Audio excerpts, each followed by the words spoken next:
ಒಣ ಹಣ್ಣುಗಳು ಅಥವಾ ಡ್ರೈ ಫ್ರೂಟ್ಸ್ ನಮ್ಮ ಆರೋಗ್ಯಕ್ಕೆ ಎಷ್ಟು ಒಳ್ಳೆಯದು ಅಂತ ನಿಮಗೆಲ್ಲ ಗೊತ್ತೇ ಇದೆ. ಗೋಡಂಬಿ, ಬಾದಾಮಿ, ಒಣ ದ್ರಾಕ್ಷಿ, ಖರ್ಜೂರ ಇವೆಲ್ಲವನ್ನ ಹೊರತುಪಡಿಸಿ ಮತ್ತೊಂದು ಒಣ ಹಣ್ಣು ಆರೋಗ್ಯಕ್ಕೆ ವರದಾನ.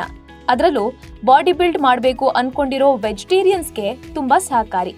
ಪೈನ್ ನಟ್ ಬಗ್ಗೆ ಕೇಳಿದ್ದೀರಾ? ಈ ಒಣ ಹಣ್ಣು ಮಸಲ್ ಗೇನ್ ಮಾಡೋದಕ್ಕೆ, ಚಿಕನ್ ಮಟನ್ ತಿನ್ನದೆಯೇ ಮಸಲ್ ಬೆಳೆಸೋದಕ್ಕೆ ಸಹಕಾರಿಯಾಗಿದೆ. ಬೇರೆ ಡ್ರೈ ಫ್ರೂಟ್ಗಳಂತೆ ಜನಪ್ರಿಯವಾಗಿಲ್ಲದೆ ಇದ್ರೂ ಕೂಡ ಆರೋಗ್ಯವನ್ನ ಸುಧಾರಿಸುವಲ್ಲಿ ಪೈನ್ ನಟ್ ಅವೆಲ್ಲಕ್ಕಿಂತ ದುಪ್ಪಟ್ಟು ಪರಿಣಾಮಕಾರಿಯಾಗಿದೆ. ಜಿಮ್ ಹೋಗಿ ವರ್ಕೌಟ್ ಮಾಡುವಂತಹ ಪುರುಷರು ಸಾಮಾನ್ಯವಾಗಿ ಪೈನ್ ನಟ್ ಅನ್ನ ಹೆಚ್ಚಾಗಿ ತಿಂತಾರೆ. ಇದರಿಂದ ಸ್ನಾಯುಗಳನ್ನ ನಿರ್ಮಿಸಲು ನೆರವಾಗೋದಲ್ಲದೆ ಉತ್ತಮ ಪ್ರಮಾಣದ ಪ್ರೋಟೀನ್ ಇರೋದ್ರಿಂದ ಇದು ತೂಕ ಇಳಿಕೆಗೂ ಸಹಕಾರಿಯಾಗಿದೆ. ಇನ್ನು ವರ್ಕೌಟ್ ಮಾಡುವಾಗ ಇಂಜುರಿಗಳಾಗೋದು ಸಾಮಾನ್ಯ. ಈ ರೀತಿ ಇಂಜುರಿಗಳಾದಾಗ ಮೂಳೆಗಳನ್ನ ಬಲಪಡಿಸಲು ಕೂಡ ಪೈನ್ ನಟ್ಸ್ ಸೇವನೆ ಮಾಡಬಹುದು.